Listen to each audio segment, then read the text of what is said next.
Thank you all for coming. My name is Michael Ugarte. I've been involved with the Peace Studies program for many years. I'm also a professor in the Romance Languages department. And to make this event possible, we have some people to thank. It's the chair of Romance Languages, the Romance Languages department in its entirety. Flora Zafir is the chair of Romance Languages, who's sitting right there. Clarence Lowe, who is the new director of Peace Studies, has gone to St. Louis to pick up our guest because there was a flight delay. And so, because MOAX wouldn't get her here in time, he's gone all the way to St. Louis, and she's just arrived in time. So thank you, Clarence. Thank you to the Peace Studies program for going about this. Also, thank you to the Distinguished Lecture Series. The Chancellor's Distinguished Lecture Series has made this possible, as well as to the Political Science Department. Okay, so our guest, Professor Sophie McClennen, Penn State University, got her BA at Harvard. She majored in philosophy. She went on to do a PhD in Latin American literature at Duke University. Her PhD is from 1997. She has many, many publications, one of which is a book that I'm quite familiar with, and it's called The Dialectics of Exile, Nation, Language, and Space, in which she picks apart the languages of exile, political exile, and how that manifests itself in discourse. She's also written a book about a poet who is well known to me, and I think the people in Latin American studies, Ariel Dorfman, who is himself in exile, a Chilean exile. And I love the title after the colon, Ariel Dorfman, An Aesthetics of Hope, for Duke University Press in 2010. And of course, the book that many of us are very interested in is the one that has come out most recently, and that's America According to Colbert, Satire and Public Pedagogy, which is for sale out there. I've read some reviews, I know something about it, but I really want to read it, so I'm going to be well, maybe I won't be the first, but I'm going to go out there and buy my copy. So she has got a lot of collective work as well, which I think is the mark of a good intellectual who seeks out opinions from other people. She has co-authored books with titles such as Neoliberalism, Education and Terrorism. Is coming out with Rutledge. Articles, just the titles tell you about what her interests are. Introducing Human Rights and Literary Forms, Neoliberalism and the Crisis of Critical Engagement. Is It Stupid to Study Colbert? That's the title of one of her articles as well. And she's translated a great deal of work from Spanish to English. As her website states, her father is an Afghan economist and her grandmother is an art historian. And she writes for the Huffington Post, she writes for the Chronicle of Education, she writes Counterpunch, and I think maybe after this presentation today about globalization, maybe we'll want to talk to her about the connections between satire, parody, and political engagement. And I must say something personal. I saw her presentation about a year ago at a conference on Hispanic literature, and I was absolutely blown away by it. And what I really like about Sophie McClellen's work is that she makes a connection between really good, high-level scholarship and political commitment. A true public intellectual, a Gramsci's organic intellectual. And I'm really glad that she's here with us tonight. So please help me welcome.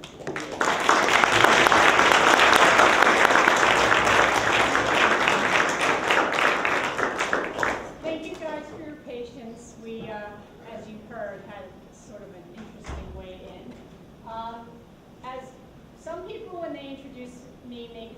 I'm good at a lot of stuff, but it turns out that I just am restless, and I write about tons of different things.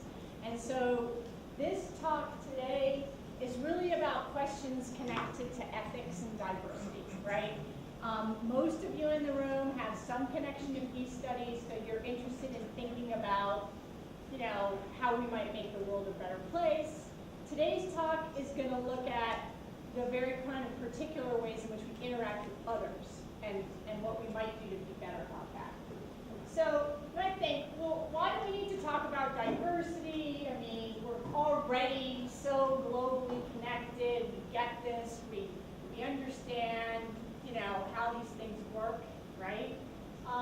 So I want to get some feedback from you.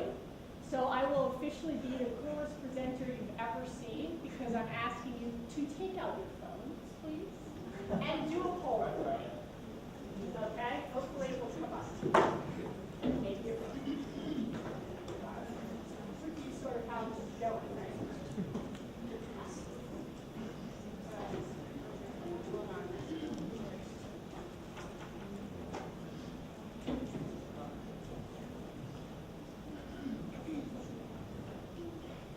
It would be impossible for this to work the way I want, right?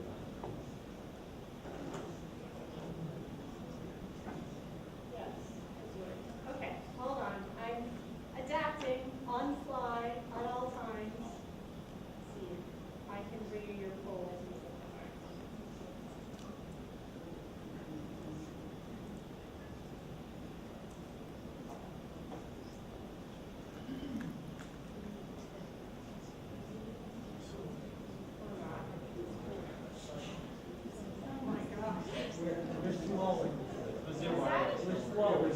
Is that right? This is the guest connection. Should I be? No, it takes time.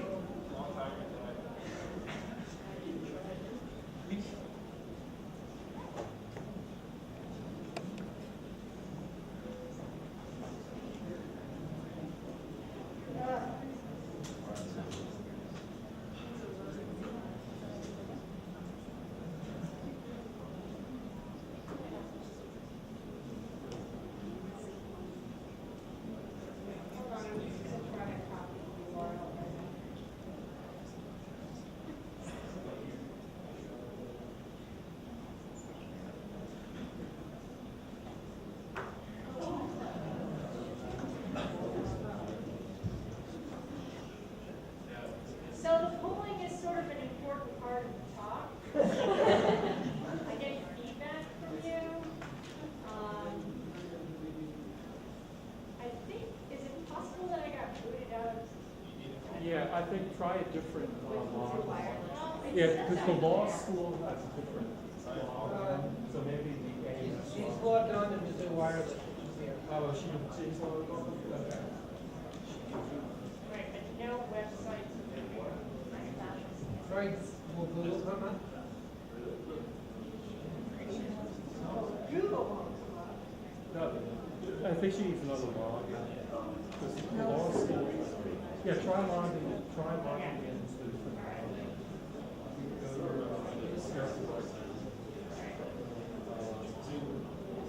Mizzou Wireless gas. Okay.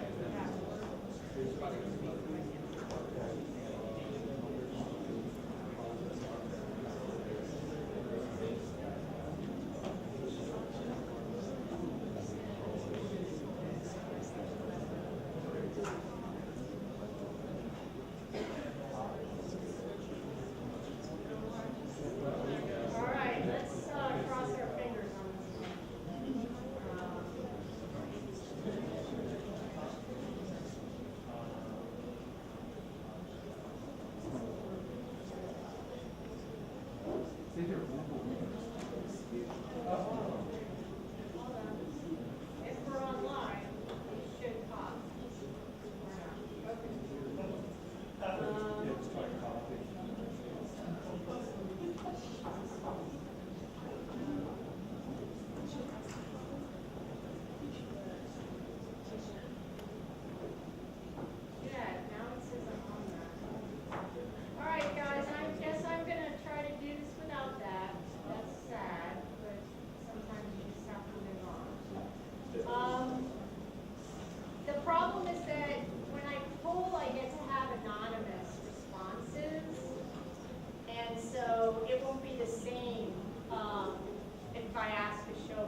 side, right? How comfortable are you talking to people who are from very different cultures, right? Who are, say, from parts of the world you're not familiar with, who maybe have sexual identities that are different from yours, etc. So think about that. And then I want you to also do another poll where you just, again, in your mind, don't tell me, just think about it. When you talk to someone else, how often do you think about different components of their identity, like this is a woman, this is a woman who's from, Latina, this is someone who's from this kind of class background. Like how often when you speak to someone else, do you just sort of psychologically categorize them according to a number of different identity markers, right? And what you would say to me is, we would have come out with, we're reasonably comfortable talking to other people. Would you mostly agree? Like we don't feel like that's a huge deal. But we probably also would have found out that when I asked you, when you talk to other people, do you categorize them? You probably would have gone, oh yeah, maybe. And then you'd be trying right now to figure out whether that was a bad thing, right? Now, the next set of polls I would be asking you, if the internet worked, is, have you ever been a victim of discrimination? Okay, again, don't answer this out loud, but do you think you've ever been a victim of discrimination? I'm not going to go into any more there, just think about it. Okay, and then the next question was, have you ever participated in discrimination? All right? Now, I'm going to guess, again, that probably many of you would say no and no, right? But it's going to depend, and usually there's some obvious ways in which that tends to break down. But again, just keep this to yourself. All right, so what I'm going to talk about today are some challenges to cross-cultural communication. And I'm going to break down some of the psychological and then some of the cultural and social reasons why this is a lot harder than we sometimes think, right? Do I have any psychology specialists in here? Because they're going to already know this. They're better at this than me. So. And then I'm going to talk about challenges to diversity training. I mean, you guys aren't officially in diversity training, but don't you have a class you have to take that supposedly exposes you to other cultures? I mean, generally speaking, we think that there was a lot of businesses will do what they call diversity training. And I'm going to talk about some challenges, and then I'm going to talk about what I call diversity training 2.0. That's a different model for it. All right, so let me talk about these psychological changes. If you were a student in one of my classes, you'd be getting really annoyed that I was going through these so fast. But each of the slides coming up will give each of these topics. I'm going to basically go over a series of psychological phenomena that pose a challenge for us when it comes to connecting with others.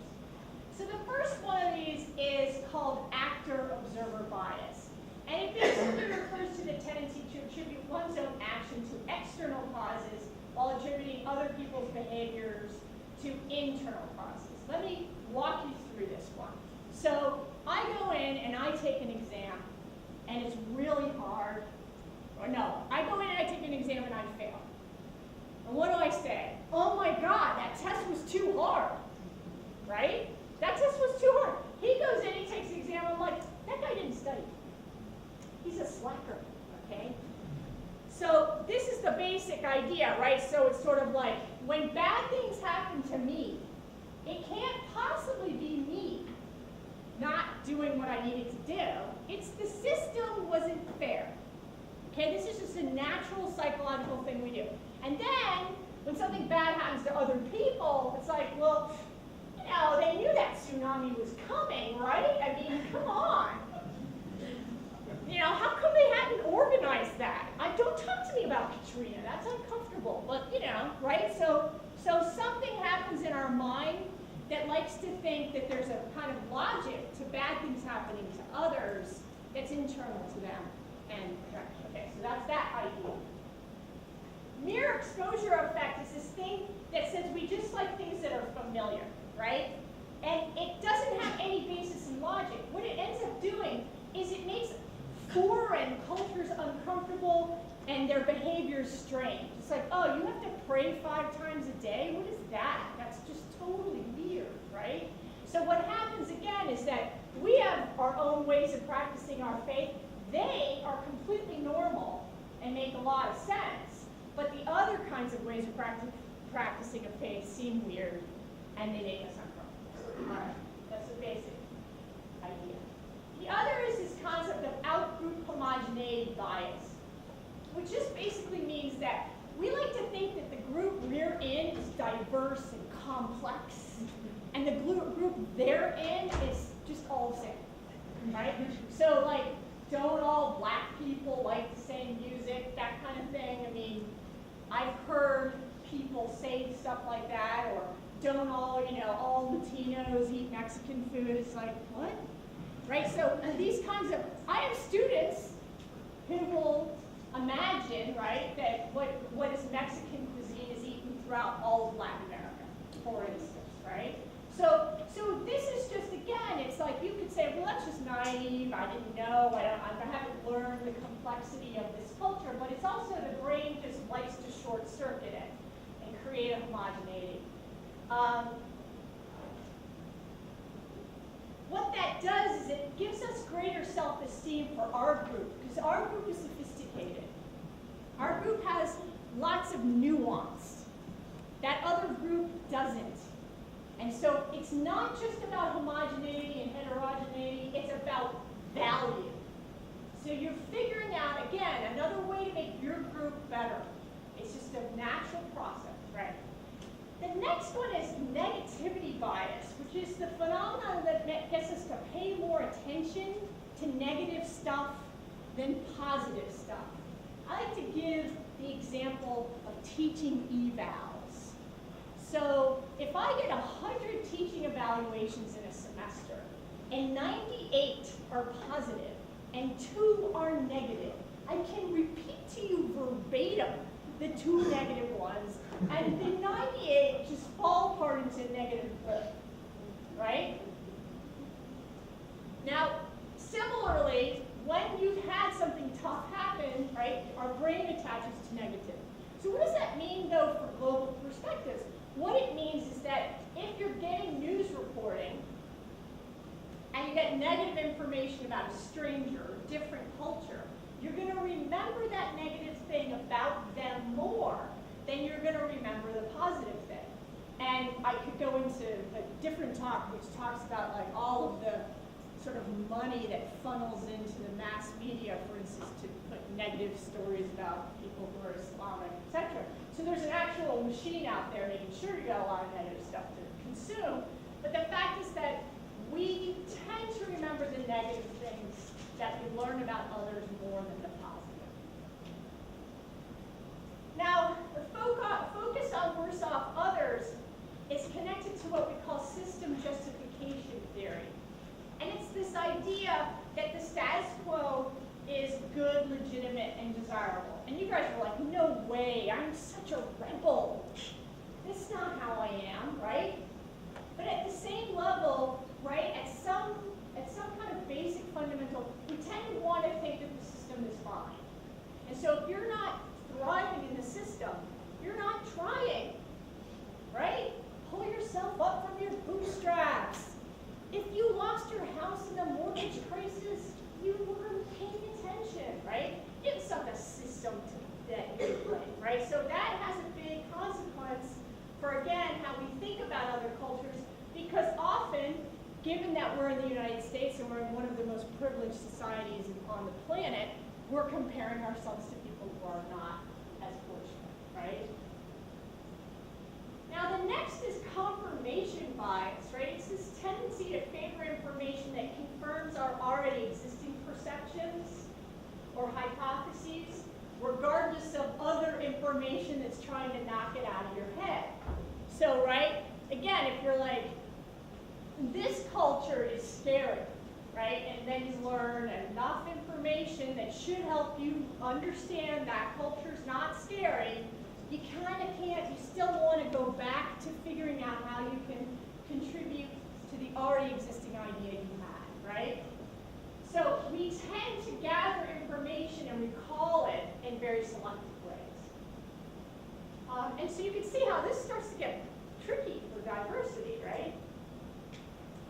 Now, cognitive dissonance is this idea that we don't like to hold two conflicting thoughts. So we have a motivational drive to reduce it. So we do this by making everything, again, feed into a system that makes sense. So it makes it hard to undo prejudice, since that would require a change in existing beliefs about a group, right? And then we have just role phenomena, right? Which is the tendency that we say, well, people just get what they deserve. And, you know, if all those people are dying in Syria, it's sort of their fault anyway, because they should have never let that Assad guy have that much power. They should have gotten a democracy a long time ago, right? So it does make it very difficult to teach students to have compassion for those from other parts of the world that have much more difficult lives, right? So if one of our jobs is trying to get our students to care, you can see how at the end of sometimes, I'm sure all of you have thought, you know, it's enough, right? I feel guilty, I feel exhausted, I don't want to think about this anymore. So again, if I had my polling software, I'd be checking in, and you'd be telling me how you feel, and whether or not any of the things that I said are starting to fiddle around with the stuff you were thinking before about how well you talk to others, about whether you categorize them, about whether you participated in discrimination, and whether you've been a victim of it, right? Now we're going to get to some other challenges, cultural and social challenges. Things that I'm going to talk about are American exceptionalism and nationalism, Orientalism, culturalism, racism, and the power of prejudice. And then kind of closing off with, this just gets more depressing, right? Limited empathy for others. So let's talk about American exceptionalism, right? I mean, this is a really challenging thing. But it's basically this idea that the U.S. is different from other nations, which is, you know, obvious, but better, more democratic, more free, more just, right? So it leads to this need to create comparisons that see the U.S. as better than other nations. So it's not just, okay, this country is this way, they have this healthcare system, we have this healthcare. I'm guessing on healthcare, people might all vote that maybe we don't have the best one, at least right this minute. But at some basic level, you can't live in a country like the United States for a long time, be a citizen of it, and not be contaminated at some point with national pride. And there's nothing, again, you think, so it's like, oh, she's saying bad things about the U.S. I'm like, not necessarily. What I'm trying to draw your attention to is that you may not believe this, but it turns out that national pride is not unique to the U.S. It turns out that if we start to look at the globe, everybody else thinks they're awesome too. So this, in the long run, for like a system of geopolitical security and peace, could be problematic. And if it turns out that we think our democracy is so great that we're going to bring it to you and tell you how to do it, and then you think, no, we might have a conflict. Maybe. All right, so next idea, Orientalism. This comes from a Palestinian scholar who worked at Columbia. And this book comes out in 1978, Orientalism. And what he says is, there's this comparison across cultures where the West is always seen as superior. Okay, so it's not just that East and West and North and South, like, I don't know, who's your big school rivalry? Kansas, okay, right. So, Mizzou's way cooler than Kansas, that's just true, okay? But these are ideas, right? We have this comparative thinking thing that we do, right? We can't really help it. But comparison is always hierarchical, right? It's not like you're comparing the East and the West and going, isn't that neat that this happens in the East and this happens in the West? Fabulous. That's not what you're doing. You're comparing it and you're saying, oh, well, yeah, I mean, those guys don't know how to run a country. Those Afghans are crazy. They're exotic when they look like that. Barbaric, uncivilized, less ethical, they're religious fanatics. They don't, again and again and again. The news is going to kind of dig in on telling you that there's something inherently wrong with them, right? And we're better, right? We're saving them and they don't even appreciate it. Now, Mahmoud Mamdani, who also works at Columbia, has another piece of this that's important to add to the Orientalism thing. And that's that we have the tendency to see the problems of other cultures as an endemic cultural trait rather than as a political problem. So, again, Afghanistan is a great case because you could say to me, well, gosh, I mean, they had elections, we came, we cleaned it up, we got rid of the Taliban. I mean, seriously, people, what is wrong with you? Let's just get it together. And then maybe I would say, well, it turns out that Afghanistan has sort of had 200 years of people messing with them. The boundaries of the country itself weren't even drawn by the Afghans, et cetera, right? So what we want to do is we want to give explanations for suffering that are cultural, not political. Because it's a lot more comforting to think that this is happening because, again, these people had it coming to them because they don't take care of themselves and they don't know how to govern, whatever.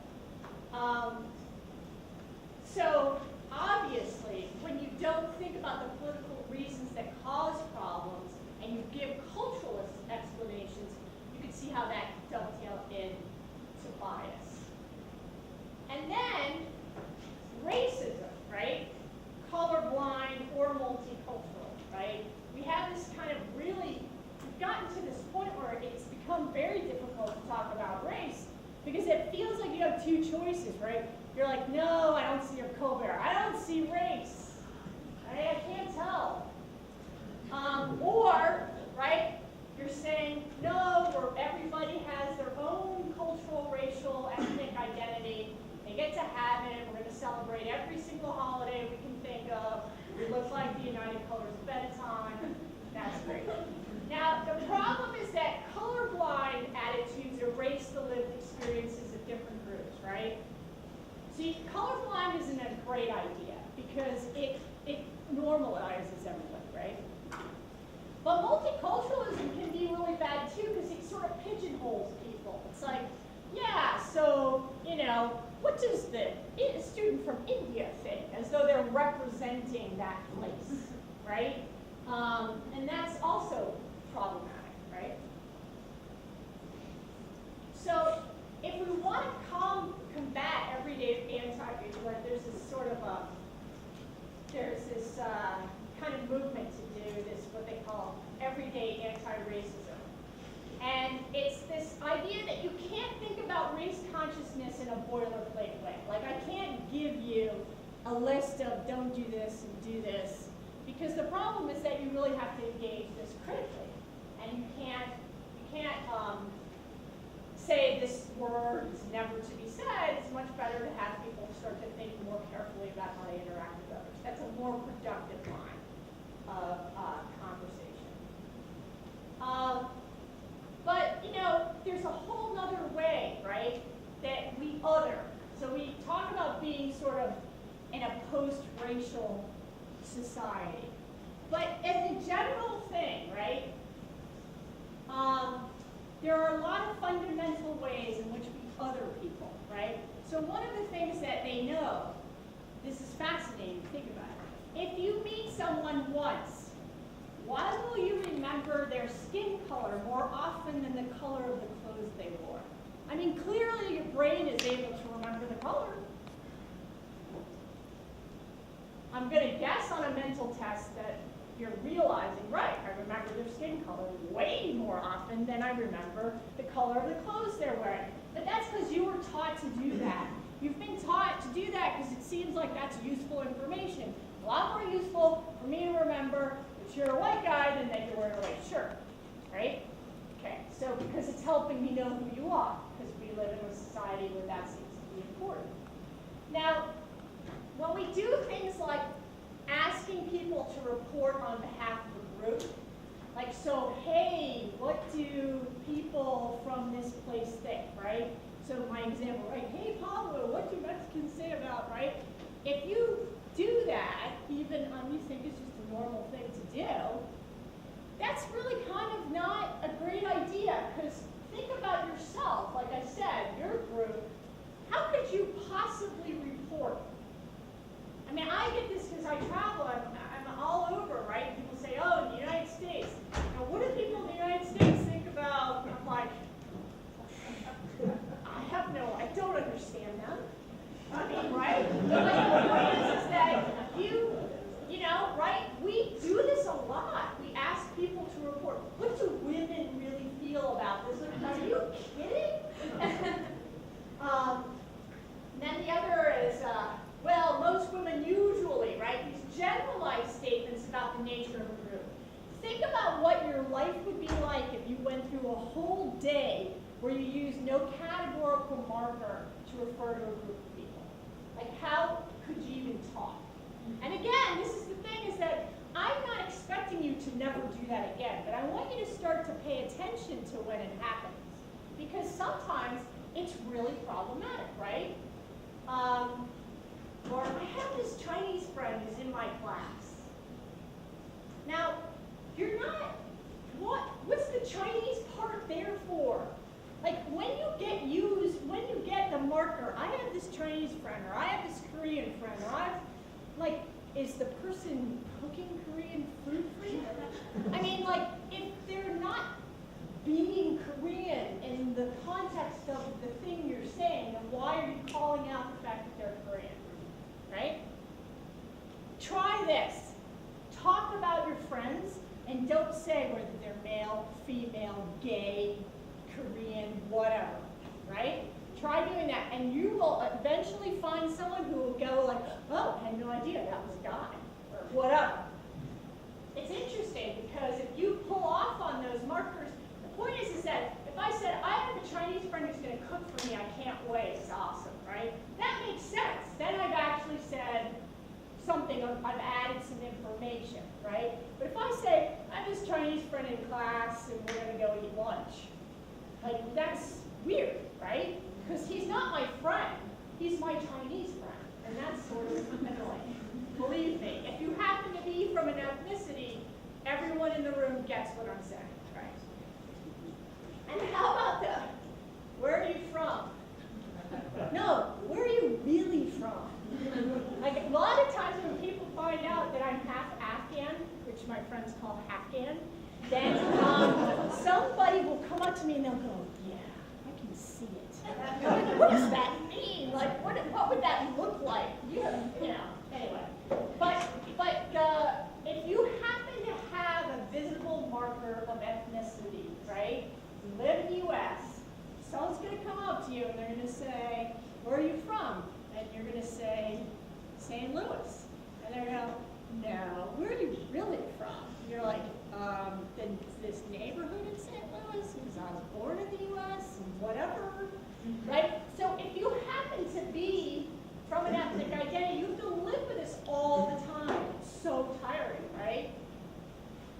So what that does is it immediately marks the identity as that of an outsider who doesn't belong, who's not really from here, right? And again, you've done this maybe just with you want to start a conversation.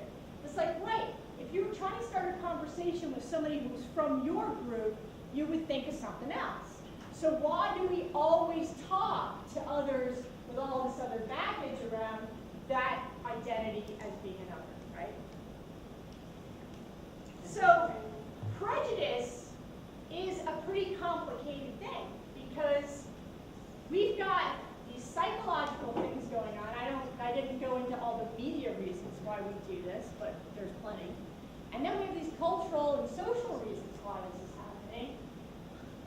And you can see that it's very, very difficult to get away from the practices, right, of prejudicial thinking.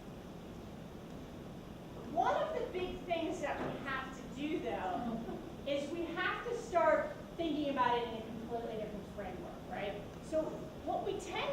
of is we tend to think of like the people who are in this place of privilege who do this other end, and the people who are on the receiving end of it, right? But it turns out that even if you're like a white guy, sometimes the assumptions about being a white guy that people will make about you are annoying. Like, you like to grill. Maybe you suck at grilling, and you like to crochet, and it's very painful to you that everyone expects you to like to grill, or you're supposed to like football, or whatever. But the point that I'm trying to make is that very few of us can avoid any moment when the assumptions people make about who we are and what we like and what we think, you know, aren't annoying, okay? I mean, almost every woman in this room has had to deal with it constantly, right? It's impossible for you to not be the woman student or the woman who's doing this, or, right? There's all sorts of like crazy research on, you know, the differences in student evaluations of female professors over male professors, differences in between like how women can, you know, manage people in business versus men, blah, blah, blah, blah, blah, right? There's a pretty good YouTube, or I think it's a TED Talk. The woman is like, can women, powerful women, ever be anything else but a bitch, right? Like, but that thing is a big deal. It's a super big deal. You're always being coded through the extent to which you're conforming to some kind of, right, expectation. But we have like ageism expectations, right? We have all sorts of, it's not just across color lines or gender lines, it's across generations, right, etc.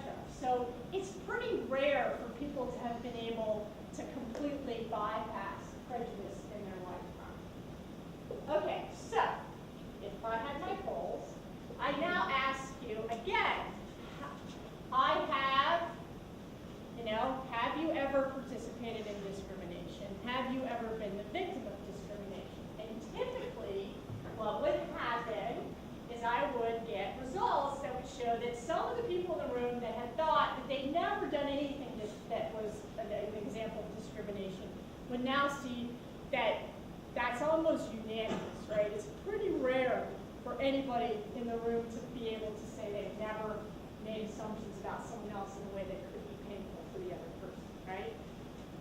And then I would ask you to think about your own lives and whether anybody had ever done that to you, right?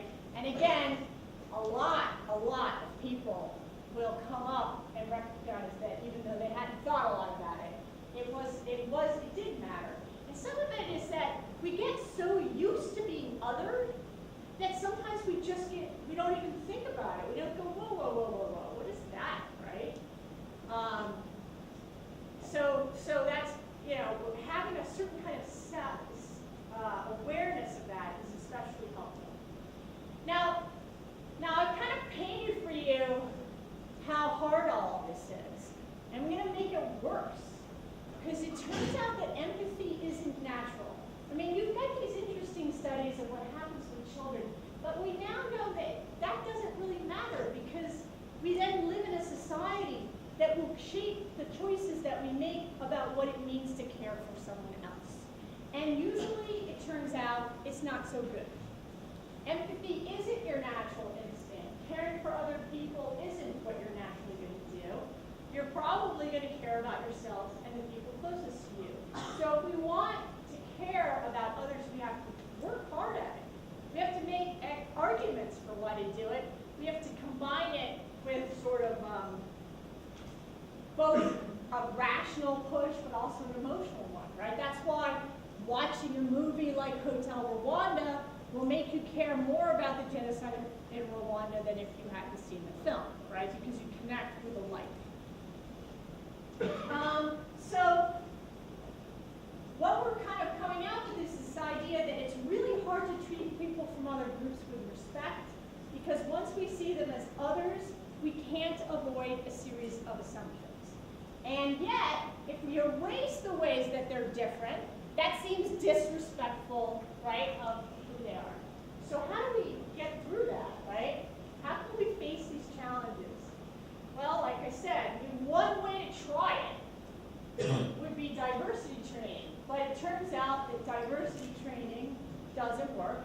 And if anything, maybe makes it worse, maybe increases prejudice. How would it do that? Well, it tends to be two kinds. So at some point, for instance, when I was at Penn State, first got to Penn State, I had come from a university, Illinois State, which is a much more teaching-oriented university. And I had a habit of doing a lot of group work in my classes, and I'd be walking around and blah, blah, blah. And I had a habit of just tapping a student on the back if I was walking behind them so that I wasn't, I wanted them to know I was there, right? And so my new department head at Penn State was like, don't ever touch a student. Don't ever touch a student. I was like, what? Again, right? All I was doing was I just tap their shoulder as I'd pass behind. Don't ever touch a student.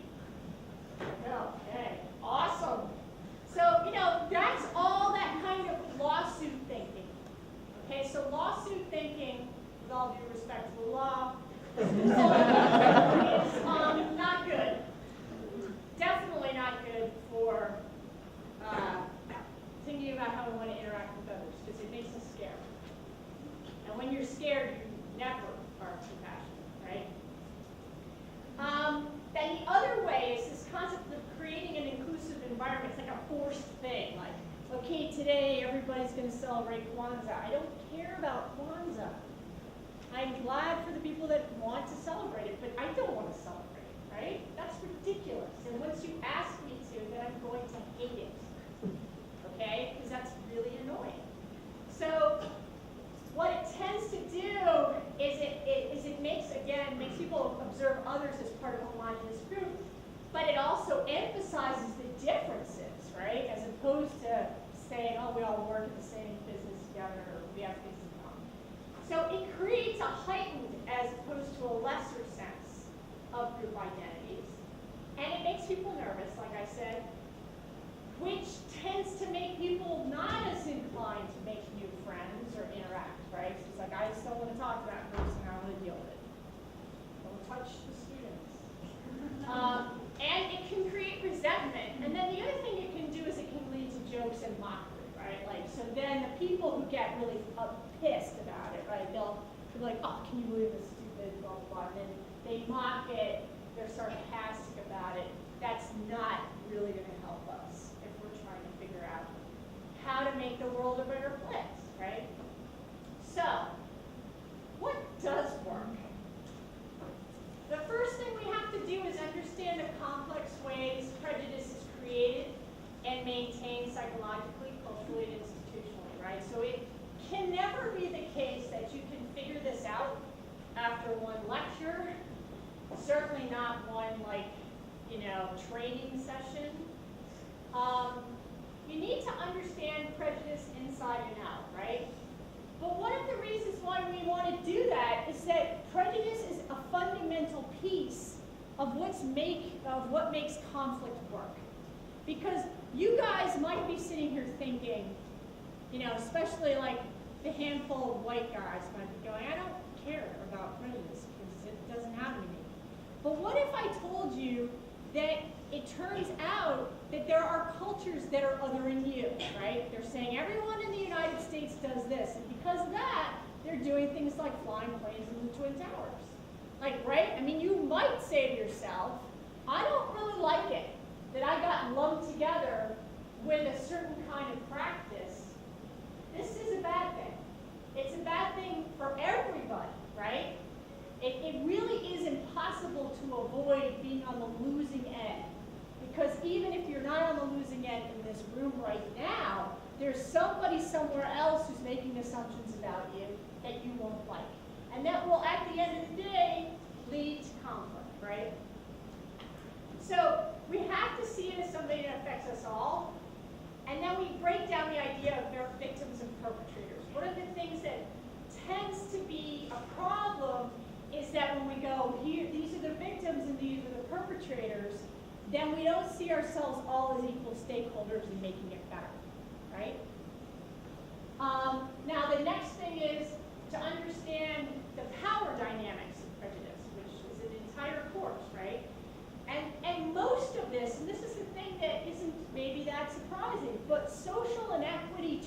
out to be the groundwork for lots of ways in which people think through prejudice, right? So if you think about it, like, well, it turns out there's a commonality, right? A common denominator to the groups that are most prejudiced against the United States. And there's a class link to that. So it's useful to start to think about that, right? Why is a white man's claim that he was discriminated against different from a black man's? It's like you're looking at that going, I can't even believe she typed that. That doesn't make any sense, right? It's like, well, but there's a reason why that's true. So it's worth asking what kinds of privilege we have and how we think about power and privilege. And then you just want to think about being mindful. So again, instead of just giving you a list, if I say there are certain habits of speech that you might have that you didn't think were offensive, but they might be, if you just think about it, turn it around. So here's some small steps, right? The first is, seems basic, learning to listen. So often before we meet anyone, we've already assumed so much about them. I do an exercise in one of my classes called belly talk, and students have to write down what they think the other person's like without ever speaking. They just write what they're guessing. And then, we check it. Now, of course, some of them will be right, because it turns out prejudice doesn't often come from nowhere. It turns out white guys do like to grill. But some of it isn't right? So whenever you do it, it's figuring out which are the things that are off, and how damaging was it that I had all those assumptions, right? So if you listen to people, and you just let them tell you who they are and what they like, before you assume it, that there's a lot of value there. The other thing is, like, if you're interacting, especially from people with people who are from other cultures, it's important to recognize how different cultures communicate, right? I used to have a student from Africa, and every time he would get nervous, he would start to bow his head a lot and smile a lot, and it would make me nervous too. And we would end up having a really difficult time communicating. And part of it was because I wasn't understanding well enough that when he was doing that, I really needed to just stop and let him relax, right? I was vibing off my East Coast hyper-talkativeness, and it was a mess. So some of it is just to learn that there really are very different communication styles in different cultures. And like I said, you want to notice language that includes group markers, like when you refer to someone as Chinese, whatever. It's worth noticing whether there was any reason to do that, right? And then this is the trick that's really hard. How do you figure out when to talk about someone that's from another culture? Like, am I telling you never to do it? But there's a test. So if you want to talk about somebody, I say, oh, I have this friend from India, and this is really important to them, or whatever. Here's your test. Would it bother me if someone said this exact same thing about me? Right? Does this concept carry a negative value judgment? Or did I just simply say that her, mom has taught her how to make some really colorful clothing, and that's not a bad thing, and it seems cool, whatever. Do you see what I'm saying? Ask yourself if the thing that you've said about the person from another culture would bother you if it were flipped. And then the other thing is to sort of learn how to nip prejudice in the bud, right? So if you do hear somebody say something that's a little bit outrageous, just say, dude, don't talk like that. Just say it fast. Just go right ahead and say it quickly. Don't make a big drum like, oh my God, you're such a racist. Don't do that, because that will shut the person down, right? People get very shut down when they feel like they're being attacked. Like probably everyone in this room at one point or another was like, oh. Because talking on these things can be really hard, right? But again, what you want to just do is just be quick. You say, I don't think you should talk like that, and then move on. And then, of course, if you're really having issues, depending on your context, right? There's other speech patterns you would look at. But then the other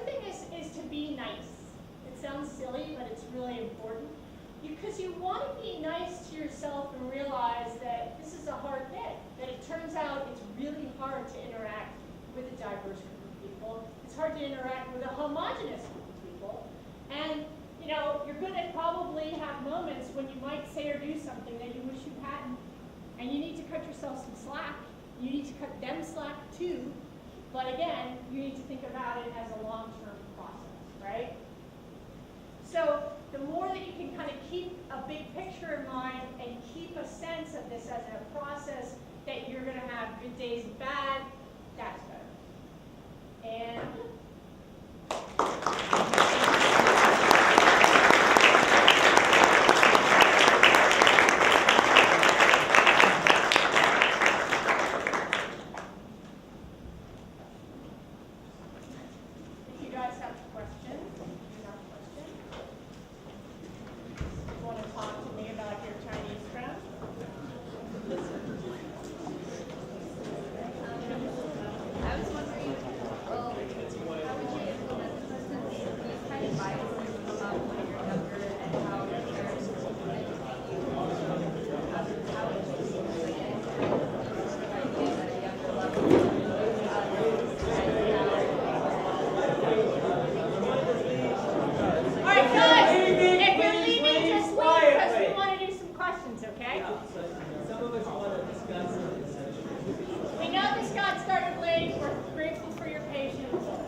children through this kind of stuff.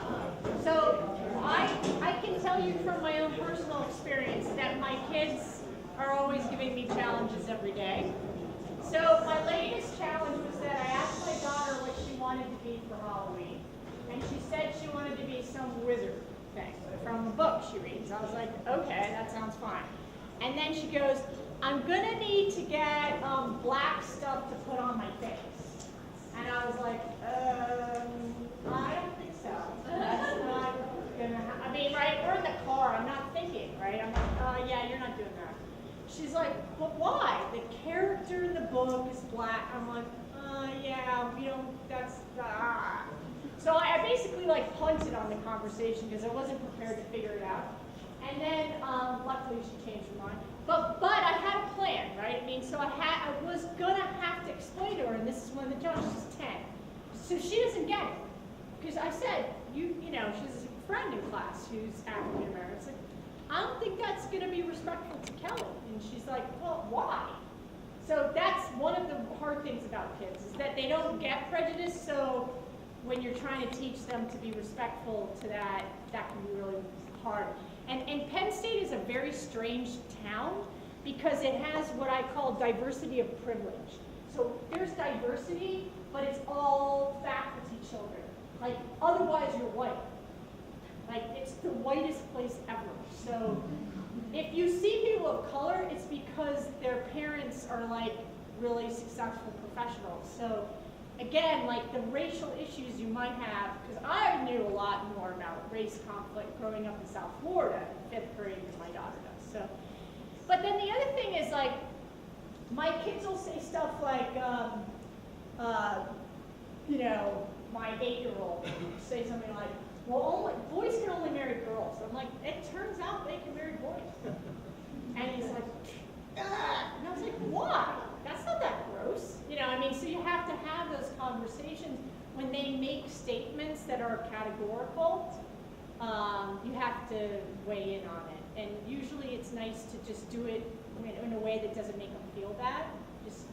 But a lot, you know, just kind of keep it going. That, I think, is usually pretty helpful. Yeah.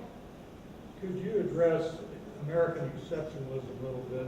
I'd like to just preface it by saying many of the folks that I'm an almost 80-year-old man, the people I went to high school with, or many of them are Tea Party people, but also in this community, if I point out John Stockwell's data on how many people have been killed either directly or indirectly, the 6 million between, let's say, 45 and the church hearings, it's virtually impossible for those folks to grasp it.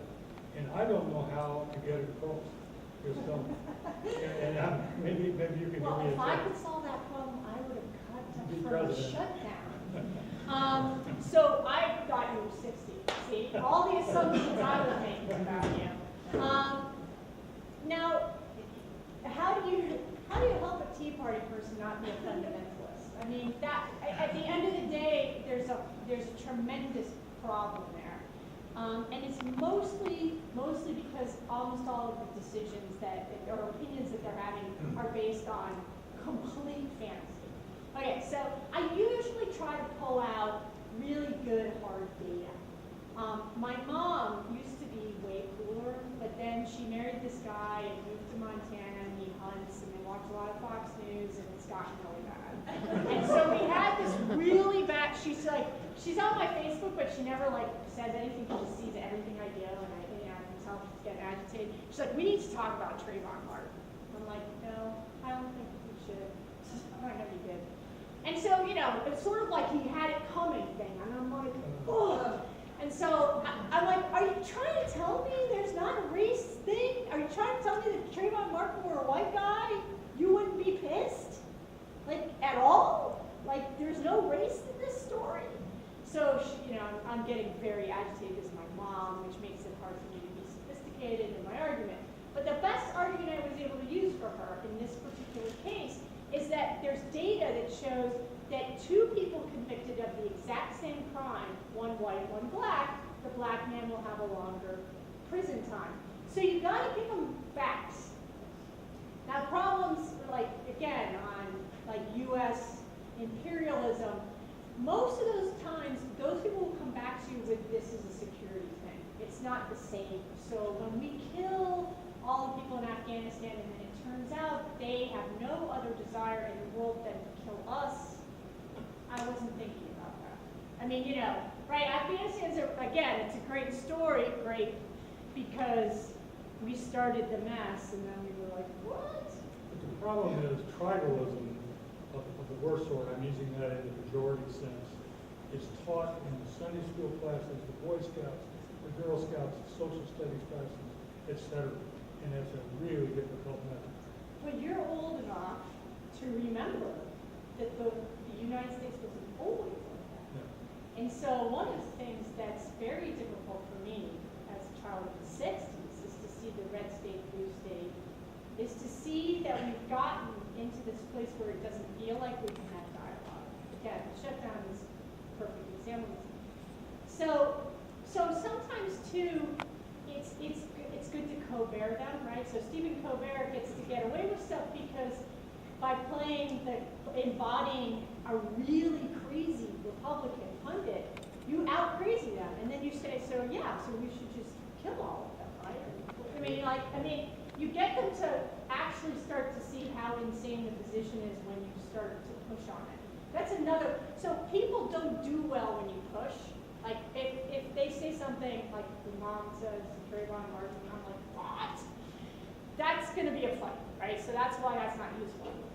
If someone says something bigoted to you, instead of going, that's crazy, you might start asking in a gentle way more about that idea. Where does that come from? What do they really think?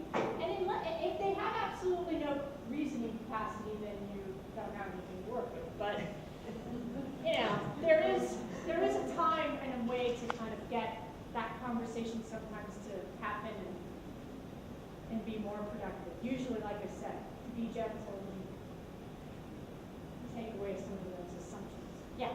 I just kind of want to hear your opinion about, do you feel that we as a society can overcome the prejudices that we have, as possible as a whole? So the trouble with prejudice is that, her question was, can we overcome prejudice ever? No, is the quick answer. Partially because there's actually something really beautiful in celebrating difference, right? So if you happen to right? So we don't want to lose that, and you can't have the one thing without the potential for the other thing to happen. And so if you've had the benefit of living in other cultures, it's true that, of course, we share humanity, but there will be things that people do in other cultures that are different and that are fabulous and that you will love. But again, it just takes that little twist for it to then be the thing that sparks this idea that, let's just say, I lived in Chile, and in Chile they have this habit called once, which is basically have afternoon tea, pretty British thing. But it's a very family, often a very family thing. It's a really nice habit, but it could easily turn into, look at these people, they're stopping their work in the middle of the day, no wonder their economy is bad. Do you see what I'm saying? So you gotta watch it, and it's never gonna be, we don't wanna lose our celebration of things that other cultures do that are amazing, right? So that's the problem. That's the reason why you can't really ever get out of that tension. And as somebody who cares a lot about this, I can tell you that I don't go a day without making a mistake that way. I mean, it's not possible often. I will see people come up to me to approach me to talk, and I'll make assumptions about what they're wanting to talk to me about or what they're thinking or doing, and that sometimes I'm completely wrong, right? Yes? Thank you very much for your talking. I am very old spirit in one sense, but I would like to thank very, very emphatically because the presence here is very, very a good sign of that things are changing. I said in the good sense because I grew up in a society, Mexican society, now in the U.S. society, and I see a lot of men speakers. Now being you a woman is a good change. And the topic that you brought to the university, I think is essential. The commentary, this is a short commentary, and I commend your president. But the two questions that I had in mind is that you have been against this presentation before. I would like to know more about the reception of this idea here, we can see, but in other forums. And also, one question that is a passion for me, because I have been dealing with this kind of a minority or affirmative action, and now we hear a lot of diversity. But actually, we don't address the differences that we have. What do you think about them? I'm going to say that diversity is a mask for racism. Right, yes, okay, so first question was, What is the other reception times for? I did. So I've given it in lots of different contexts. I've given it to lawyers. Lawyers are interesting. They don't like being told that they don't know everything. But that was a pretty interesting talk. And then I also I gave this to 300 undergraduate advisors. And that was a pretty good group, because these people are the people who tell you what classes to take and stuff. So, and they're giving you 3 minutes, right? So the second you walk in the door, they're, she doesn't look like an engineer. It's not going to happen. So I'll get you in the lit class or whatever. Like whatever their assumptions are that they're making. Super problematic for education, right? So that was a pretty good one. I've given it, I only started polling in the last two, so that was really good, because I actually keep that data. Eventually, I'll see what I can do with that. So it seems pretty interesting to map the differences in what people are thinking at the beginning of the conference. And the second question about diversity, it's a very tricky thing. It seems that sometimes initiatives that started on the left that were progressive become co-opted and become sort of, the core sense behind them is vacated, right? And what's left is a sort of set of rules that everyone actually hates, right? I'm comfortable with giving up things like affirmative action. At the end of the day, I'm still an advocate because so far it's the best way to hold the line.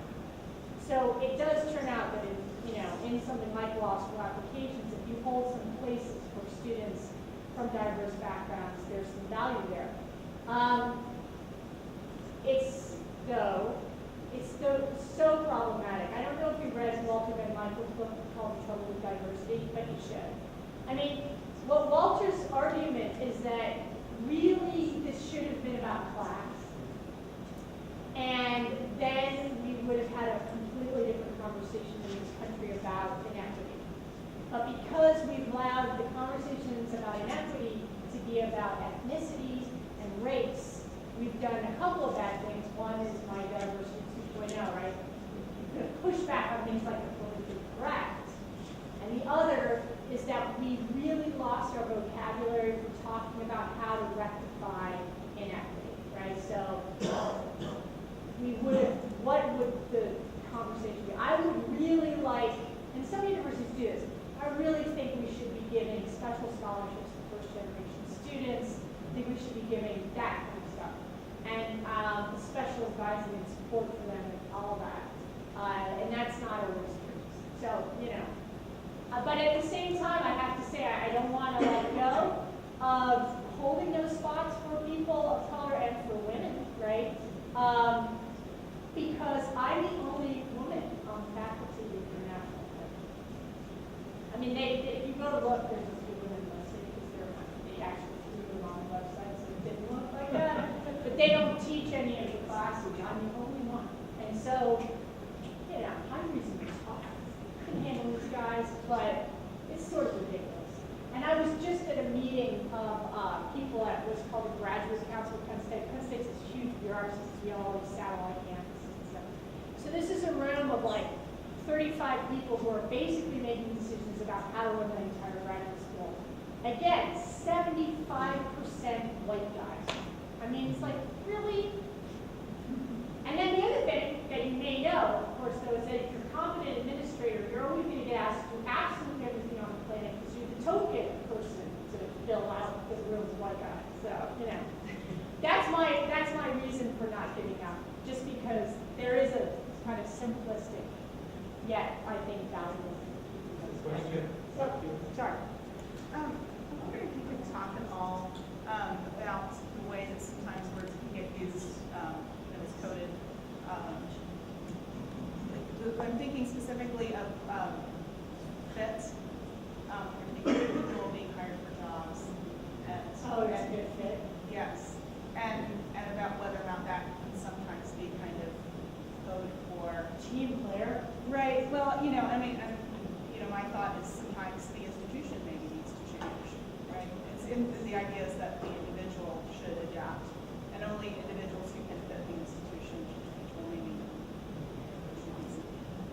Yeah, no, that's good. So this is about a question about hiring and about ways in which people will cover up discriminatory hiring practices with language that seems to make it work. Well, the trick about this is that that's just how it's going to go, right? I mean, so you're going to have to get sophisticated in noticing the game.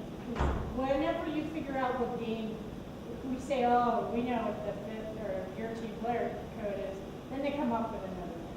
And why is that? Because people, like I said, in general, people like to be around people that make them feel good and comfortable. So if you don't make someone feel good and comfortable, then they probably don't want to work with you, and they just want to figure out a reason why not to.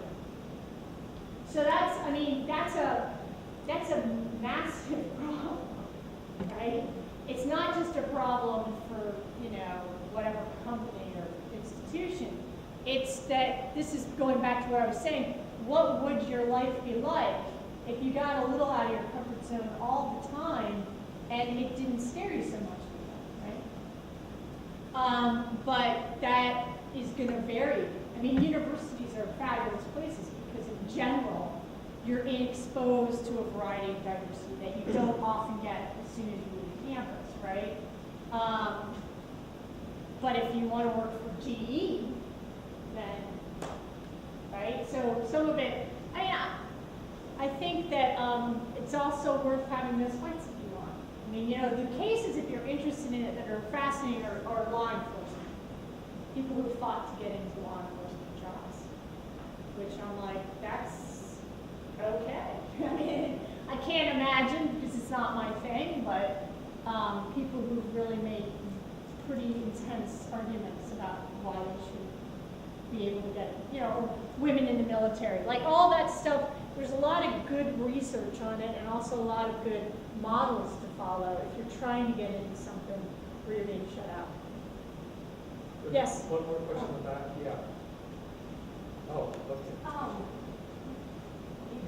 Go ahead, you're going. I feel like sometimes we're taught that to not offend someone or like in racist, we just shouldn't talk about it at all.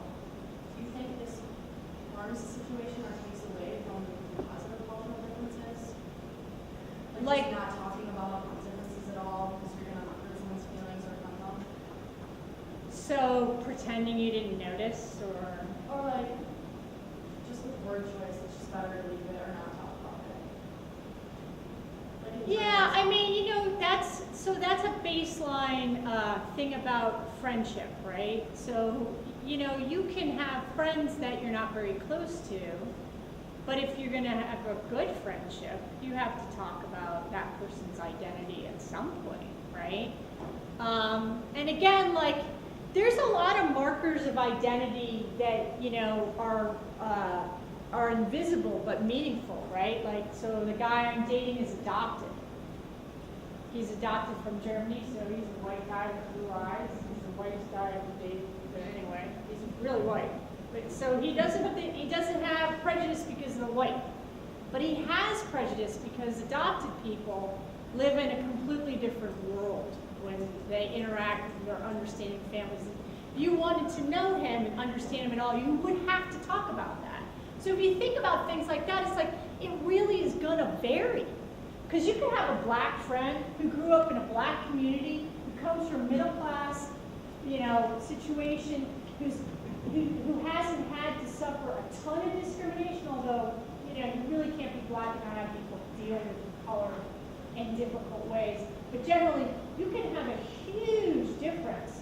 So making assumptions about the struggle someone has is also a mistake, right? But the thing is that there's a really good piece on, I think it was in Salon.com, where it was a woman, a South Asian woman, who's like, I'm so sick of being out and being like the exotic other, and that's the, where are you from? Where are you really from? And she's like, there's a time and a place for you to ask about my family and about how I grew up and things like that. And it's not in the first 3 minutes that you meet me. Okay? It's like, do you like this cheese? Okay, that's what you should be talking about. Or do you want to get a drink or whatever? So it's also just having.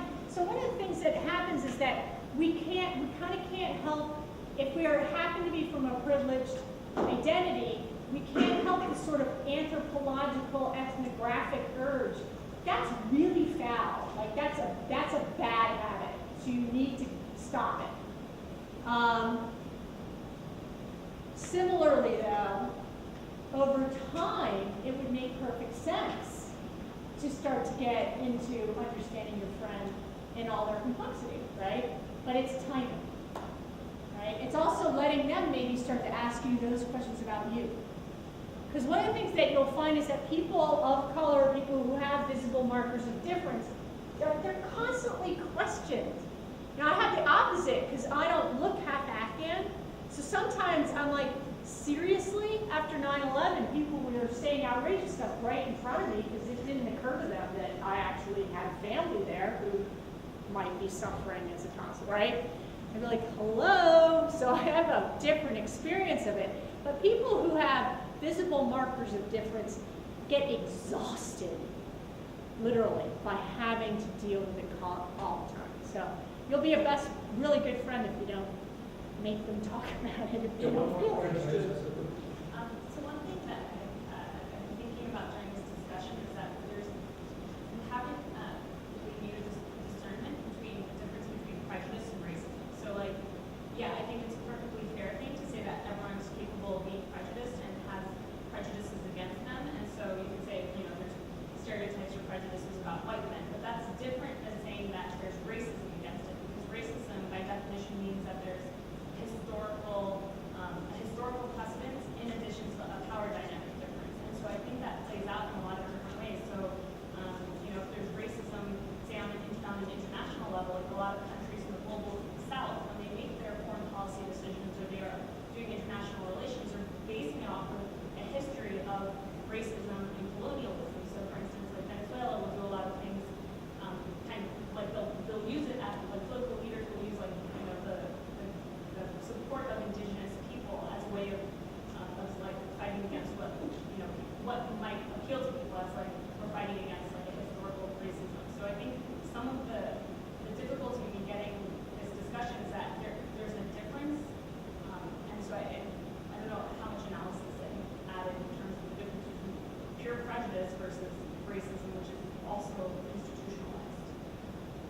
I mean, I think of racism as a subset of prejudice. Prejudice simply means judging someone before you know them, right? So it just means prejudgment. So it just means you have a set of ideas that you attach to a group without knowing them necessarily, right? It's before contact. So you hear someone from Venezuela is coming and you have ideas about what that person's like. That's prejudice. Racism, as you're describing it, I mean, there is a difference between the legacies of colonial cultural hierarchies and racism as it's, I mean, if we were doing a class on this, right, we would parse this out in great detail. In the United States, people don't often use terms like racism beyond the primary, you know, groups, right? So it would be Asians, African Americans, and Latinos. They have a very difficult time navigating things like the prejudice or racism that people in the United States might have towards folks in, you know, South Asia, right? Because that's not usually under the rubric of racism. It's under the rubric, again, of the legacies of colonialism, which is sort of a different story. You know, it's also very complicated because even within a country like Venezuela, there's lots of racism. So if we want to call, the problem with the term racism is that it sort of goes back under the concept that there actually are different races. And I mean, most of us don't like that idea that much anyway. But I'm talking about racism as a social construct. Like, I agree, like, you know, from a genetic perspective, there's less difference between what we call racism than in what we call race. But I'm talking about a social construction, what it is, like you talked about white people. So from a sociological standpoint, whiteness is defined as who's left out. So like if you look at, you know, if you look at legal precedents, American courts have constantly been defining who now qualifies as white. So you had this slide about Irish people. So now Irish people are white, or like Syrians in 1910s in New York were trying to be qualified as white to get the same rights. So I feel like even as a social construct, it has ramifications that are institutionalized that aren't being talked about.